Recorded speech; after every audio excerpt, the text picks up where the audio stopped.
Usimtishie mtoto wako vitu hivi vitano, wewe ukiwa ni mzazi wake, mjomba, shangazi, mama mkubwa, mama mdogo na kadhalika, kwa sababu utamuondolea amani hata kwa watu wake wa karibu. Namba 1, kitu cha kwanza, kuogopa wazazi wake, kama kumwambia nitakusemea kwa mama yako au baba yako, kwa sababu hao ni watu wake wa karibu sana na wa amani kwake. Kitu cha pili, usimtishie kuogopa daktari, ukimwambia kwamba usipokula chakula na kupeleka kwa dokta kuchome sindano, maana itakuwa shida sana endapo itahitajika yeye kufika kwa daktari kwa ajili ya matibabu.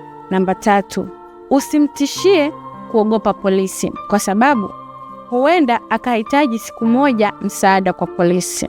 Namba 4, usimtishie kumwogopa mwalimu wake na ukamwambia kwamba ukifanya jambo hili au usipofanya jambo hili nitamwambia mwalimu wako, kwa sababu ana kamera, anakuangalia na anakuona.